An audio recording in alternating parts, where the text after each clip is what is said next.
চরিত্র ভালো থাকলে যদি ছেলেটা গরিবও হয় তাও মেয়েটা সুখে থাকবে। কিছুদিন আগে পোস্ট দেখলাম, প্রায় ঘটনাটা যদি হয় মিনিমাম 1 মাসও হবে না, ফেসবুকে সোশ্যাল মিডিয়াতে প্রচুর ভাইরাল হয়েছিল যে একটা কোনো জায়গাতে একটা ছেলে একটা মেয়েকে বরখা পরা অবস্থায় রাস্তাতে লোকের সামনে মারছে, দেখেছেন? এটা কিন্তু অনেক দিন ভাইরাল হলো। কেন? রাস্তাতে একটা মেয়েকে এমন মারছে, ঘুষিতে মুখে খালি ফাইট মারছে, অথচ মুখে মারা নিষেধ আছে, মুখে মারছে, লোকের সামনে মারছে, সোশ্যাল মিডিয়া পর্যন্ত দেখতে পাচ্ছে যে মেয়েটার সঙ্গে অন্য কিছু, ওটা কেউ ওটা ওর স্বামী। কিন্তু যারা বিবাহ দিয়েছে তারা কিন্তু মেয়েটার চরিত্র দেখেনি, ছেলেটার চরিত্র দেখেনি, টাকা দেখে বিয়ে করেছে। তাহলে টাকা দিয়ে কোনো দিন মনে করবেন আপনার মেয়ে সুখে থাকবে না। 1 নম্বর শর্ত মনে রাখেন, 1 নম্বর শর্ত হচ্ছে ছেলে মেয়ে নির্ধারণ করা। নাম্বার 2 নম্বর শর্ত হচ্ছে তাদের দুজনের মধ্যে রাজি আছে কিনা, ছেলে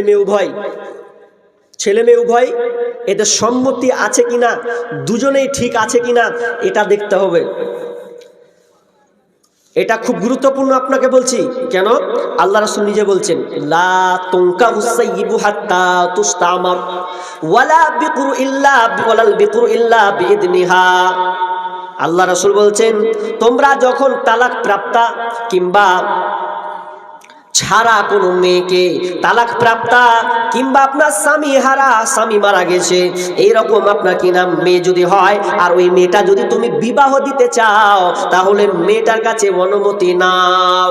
লা তুনকাহু সাইয়্যিবু হাত্তা তুস্তামার, মেয়েটার কাছে অনুমতি নিতে হবে যে মেয়েটা তালাক প্রাপ্তা কিংবা মেয়েটার স্বামীহারা মারা গিয়েছে। এখন ওই মেয়েটাকে যখন আপনি বিবাহ দেবেন তো মেয়েটাকে বলতে হবে তুমি রাজি আছো। শুধু তাই নয়, আল্লাহ রাসূল বলছেন ওয়ালাল বিকরু ইল্লা বিইذনিহা। বিষ্ণু বলছেন যদি তুমি কুমারী মেয়ের বিয়ে দাও, মেয়েটা সাবালিকা হয়ে গেছে, বাপ তোমাকে বলছে যদি তোমার মেয়েটা সাবালিকা হয়ে যায় তাহলে মেয়েটাকে আগে জিজ্ঞাসা করো, মা রে, ওরে বেটি রে, আমি এটা তোমার বিবাহ দিচ্ছি, এই বিবাহতে তোমার সম্মতি আছে কি না। সম্মতি নিতে হবে প্রত্যেক বাপকে। যদি সম্মতি না দিয়ে বিয়ে দেন আর মেয়ে যদি বলে বিবাহ করব না, ওই বিবাহটা বাতিল হবে না। কে? আল্লাহ রাসূল একজন মেয়ে এসে আলোচনা বলছেন, ইয়া রাসূলুল্লাহ, আমি এই বিয়েতে রাজি না, আমার বাপ জোর করে বিয়ে দিচ্ছে, আমার পছন্দ নয় ছেলেটা। তখন আল্লাহ রাসূল মেয়েটাকে বলছে, তাহলে তোমার অফার থাকলো, তোমার অপশন আছে, তুমি এই বিয়েটাকে কাটতে পারো, বাতিল করতে পারো, এটা তোমার ক্ষমতা আছে।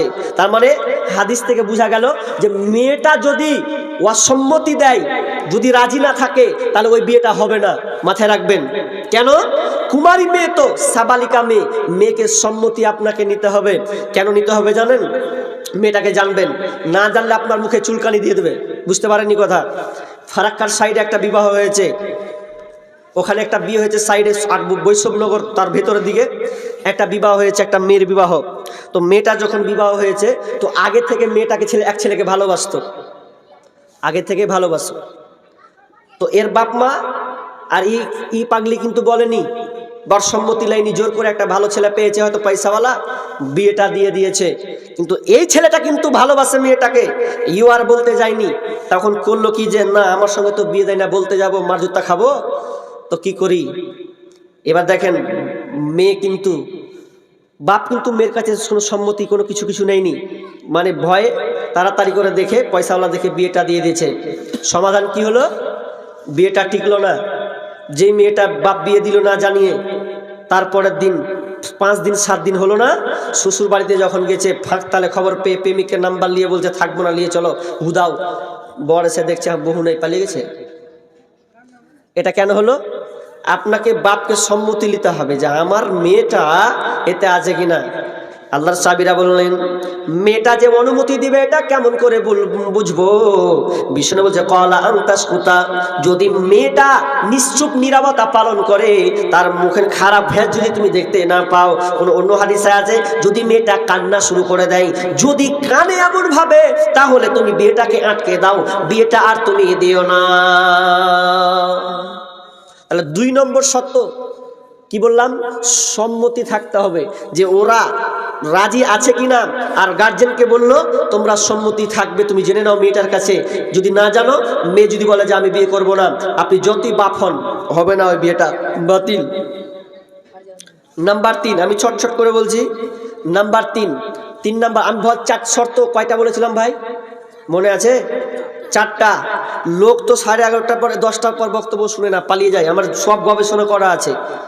যত জার্জিসকে ডাকেন আর যত ইয়াসিনকে ডাকেন, আমার জ্ঞান অনুযায়ী বলছি, বক্তব্য যদি শুনে মানুষ তো ওর মুখখানে আধ ঘন্টা দেখবে, দেখার পর দেখবেন আর আস্তে আস্তে নেই।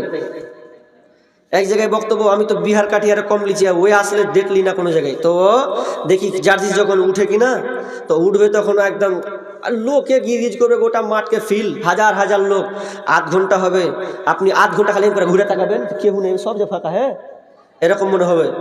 এখন পর জালসা সিচুয়েশন, মানুষ আসলে শোনার কাম শুনেলেই আমলে রূপান্তরিত নেই, এবং আজকে সমাজটা এইরকম হয়েছে। পরশুদিনকে জালসা করছি, তো আমাকে ওখান থেকে লিয়ে আসছে, তো লিয়ে আসতে 2 দিন ফের জালসা, আর প্রথম দিন লোক নেই।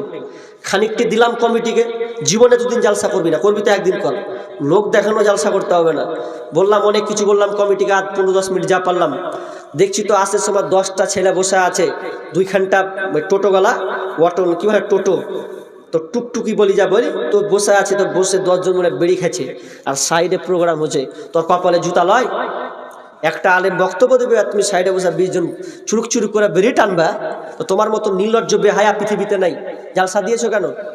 আমাদের সমাজ দেখেন এত বড় গ্রাম, চারদিকে তো বাড়ি আর বাড়ি, বাড়ি নাই, অথচ দেখেন কত% লোক বসেছেন, সব শুয়ে আছে। আর যারা বেশি লাফা চলে জালসা দিতে হবে, দেখেন ওরা একটাও নেই। যে কটা লাফায় জালসা দেওয়ার লাগে, ওরা একটাও নেই, কোন দিকে একটু হলে ঘুরে বেড়াচ্ছে আল্লাহ ভালো জানে। তো এগুলা সমাজ বেহায়া।